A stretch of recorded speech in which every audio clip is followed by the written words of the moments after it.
This is probably why he wrecked. He thought the Punisher was in front of him everywhere he looked. He was like, whoa, whoa, kept trying to dodge him. Every time he dodged him, it'd swing around, so he kept dodging him until he hit something.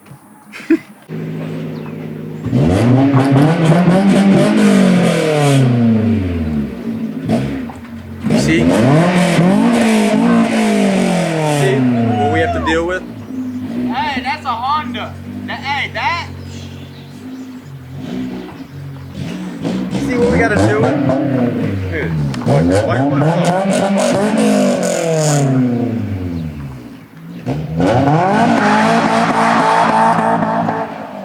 how did I know? How did I know? Anyways, welcome back to the channel. Today, guys, we have I don't know, it might be a boring video for you, but who cares? Let's get right into it. So we have this Mustang here. We've been rebuilding this Mustang for, how long has it been, Nate? Since we started the channel. Has it been that long? I mean, it was a few months after. Don't say that, man. You almost gave me a heart attack. We've been rebuilding this Mustang for a while. It's been here for about a year now.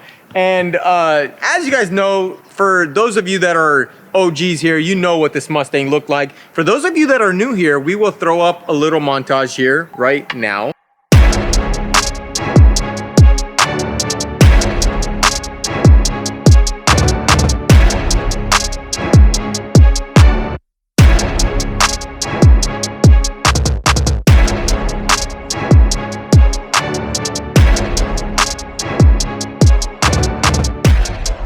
Want to see the videos of us rebuilding this thing, which is actually pretty crazy, like what we did to it. We're also going to throw in little tabs here for you, that way you can go through there and watch all those, because it was a really big frame job.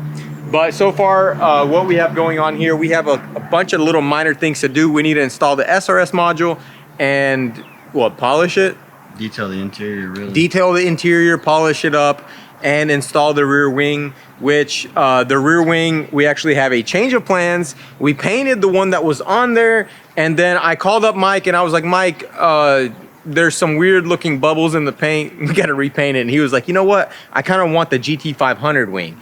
And I was like, oh, that's a great idea, Mike. And so Mike was like, all right, I'm gonna order it. And he ordered it so we don't have to repaint it, which is very good, because Paul was gonna paint that thing on Monday and now he doesn't have to do it. So that's good. But anyway, so what we need to do right now, we need to install the SRS module. We need to clean it up. We need to make sure the car drives good. We need to drive it around, because Mike is planning on flying from Florida up here with his wife, and they are going to get into this thing and drive it back. So we have to make sure that there is absolutely zero issues. Like, we can't have Mike driving down the road and a radiator hose pops off and blows all the coolant out of the motor, because that could happen. That's a very realistic situation. You know, all it takes is for you not to put one clamp on. You know, after doing such a big job, you could easily leave like one little bitty clamp off. But so let's jump right into it. All right, so we have a few codes that did not clear. There was about 10 codes. Most of them went away because, you know, the SRS module, it cleared itself and it has been reset. So the SRS module is good, and the VSA and the ABS light went out, which means that the module is working properly. But we still have a few issues here. As you can see, the first one is driver seatbelt pretensioner, A, deployment control. That basically means that the driver's seatbelt or the seatbelt buckle needs to be reset, which is not a big deal. We'd have to just pull it off and send it out to Safety Restore and get them to do that. And then also it says here collapsible steering column deployment, which means that there is some sort of system inside the steering column here that also deploys in the event of an accident. So I just texted Mike. I'm gonna ask him, because when we originally quoted this job, I never even knew that the SRS module was not in. As far as I knew, the bags were not deployed, because as you can see, there's nothing going on with the airbags. But yeah, so we will be able to install the center console. Before we do that, I'm gonna clean it up a bit just to keep Jay Smith happy, you know, and keep Mike happy, even though Mike is never gonna see the inside of this console. He better not. Mike, you better not have to pull this module out again. There is one guy that's not allowed to drive this car, Mike's friend. I'm sorry, buddy, you are blacklisted, sir. No more. No more. Although I know why it happened, and it's not, whoever was driving this car It's not necessarily their fault, because I guarantee you that this SRS module was not installed yet, because when we got the car, it was in a package where it just came back from the restoration shop. So I'm guessing he did not have time to put it in. So they were out there having fun with this thing, because when you don't have this module in, there is no traction control at all. No VSC, nothing. So it's not like when you just hit this button. Like when you hit this button right here, it turns off halfway. It doesn't turn the VSC off. You have to do more steps to turn the actual VSC off. But when you don't put this module in, this thing is basically like what Ben's Mustang is gonna be. Yeah. Just loose like a goose. So hey, that's a cool tip for you guys out there with a 2015 Mustang. Pull out your SRS module and your thing's gonna be a fish on the road. Of course, you probably won't last very long in it, and stay away from crowds, but you know, a little tip for you. You know? Yeah, don't follow that. Don't do it. Don't actually Don't do it. It's gonna disable your airbags and your VSC. Like, that's the worst combination possible. So what I think is they didn't realize like how squirrely this car is, and it's lowered. When you lower a Mustang, the handling on it just goes to crap. Like it gets horrible. So yeah, but we're gonna go ahead and assemble this column. We'll wash it first, we'll pop it in, and then I'm gonna get together with Mike. If he wants to take care of the seat belts himself or something like that, he can. If not, we'll have to do it. It's not that big of a deal. We'll just have to diagnose it and see what's going on, and then see if we can get a steering column. I've never actually owned a car or even worked on a car where a steering wheel column deployed, so I don't really know much about what's going on there, so I can't really explain to you guys the problem there. But the seat belts is pretty self-explanatory. Every car has that. So we'll get this column back in and maybe go do some drifting. Yeah, right. Nah, I'm kidding. I would never do that. You guys know I've had the E92 M3 for an entire month now, and I drove it. We daily drove it, what, for about 3 weeks, Nate? Yeah. Not even squealed the tires once. Once, Yeah. you say. Not even, well, I did it that one time when I did that little drift or whatever, when it was not painted yet. And then I got roasted by all the people that I actually respect in the comment section. They told me not to do that anymore. And you know what I did? I took the mature route, and I said, you know what? They're right. Because if I keep doing that, I'm just going to have an accident and I won't have the car anymore. So, you know, you got to be smart. You got to be mature when you're doing these things. And plus, you know,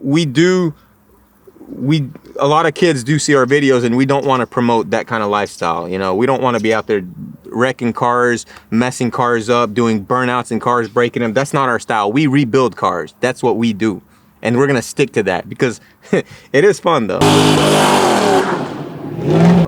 You know what we need to do, Nate? What's that? We need to build a drift car. Yeah, I a think car so. specific. Look, if we want to do that kind of stuff, we need to specifically build a vehicle for it. That way nobody can roast us. And then we can do whatever we want. And then instead of doing it on the street, we'll go to a track.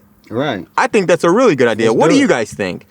Would you guys support it? Would you buy merch if we did like a little drift car and put it on a shirt, sold it to you guys, you know, recoup some of the losses? No, Losses. but losses. No, but I think it's a great idea. Drop in the comment section below what type of drift car you guys would like to see us build. And then whichever car shows up the most in the comment section, we will do everything we can to get that car and build it and go. And I'm going to learn how to drift, and Nate's going to learn how to drift, and Ben's going to try to learn how to drift, but probably not. So I think you guys would really enjoy that kind of content.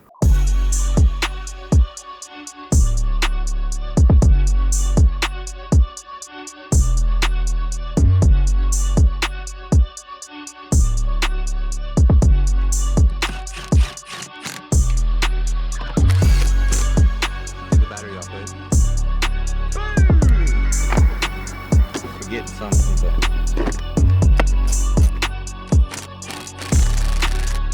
things like that.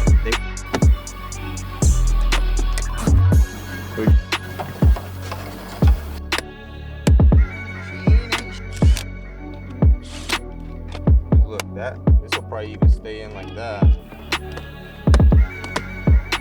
Channel 2.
All right, so I was going to do a full detail on the car, but we don't have like the floor mats and stuff. We still need to drive this car and make sure that it's good for Mike, because Mike and his wife are actually flying up here.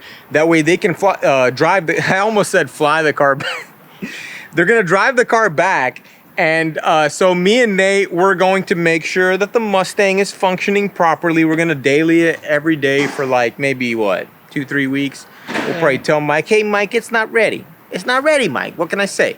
No, I'm just kidding. But so we're going to do a full detail once that's done. I'm going to tell Mike to go ahead and send us the floor mats as well. We do actually have to remove this driver's side seatbelt pretensioner.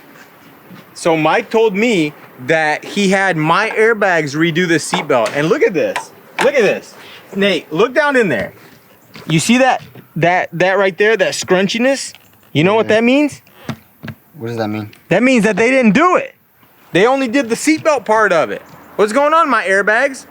You guys need to learn from Safety Restore. Guys, Safety Restore, we've never had a problem with them. We send them something, they send it back, we install it, good to go. No problems, no questions, nothing, happy. So if you guys ever need anything, hit up safetyrestore.com. They will hook you up. They can do seatbelts, they can do pretensioners, they can actually even put like stitching into your seatbelt if you want, like if you want to customize your car or whatever. But they do amazing work. So we're gonna rip this seatbelt out, we're gonna send it to them, they're gonna take care of it, they're gonna send it right back to us, we're gonna pop it in there, and then we will be good. But the cool thing is that now we have VSC and traction control in this car. So now when we're driving it, it's not gonna get all super squirrely on us like it did this morning. So yeah, it's basically almost done. And what's crazy is like I never even thought for a second that seatbelt was not going to be done. I'm looking into the interior, I'm pulling on it, I was wearing the seatbelt, it was fine, but when we hook the computer up to it, it says the seatbelt's not done. So that's a surprise and a setback, but it's not that bad, because when I called Mike, we got to talking, and that's when he decided to put the GT500 wing on it, which I think is a huge upgrade for this car. I think it's gonna look awesome. It's gonna really make the back of this car stand out, because this thing being a 50th anniversary, I think it needs something to show like, yo, this ain't your average 5.0, you know?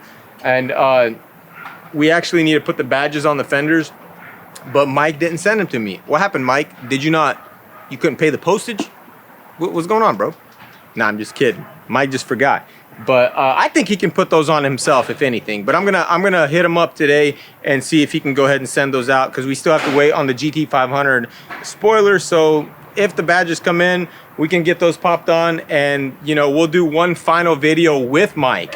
The final video on this car is going to be with the actual owner. We're gonna get a legit first time reaction from him. We're gonna, you know, we'll talk to him about it, we'll see what he likes about it, what he hates about it, you know, and maybe we'll go hang out, you know, go cruising or something. We'll do something fun. Him and his wife are gonna come up here, they're gonna fly up here, and they're gonna drive the car back, which I think that's gonna be super cool. They're gonna get to experience a road trip for the first time in this Mustang, and I think they're gonna love it. So yeah, that's gonna be it for this video, guys. Hope you enjoyed the content. If you did, smash that like button, and if you haven't already, hit that subscribe button, and also check us out on Instagram at 23rd Garage _garage Instagram. The link is in the description. Yeah, the link's in the description. Hit it up. I'll see you guys later. Peace out.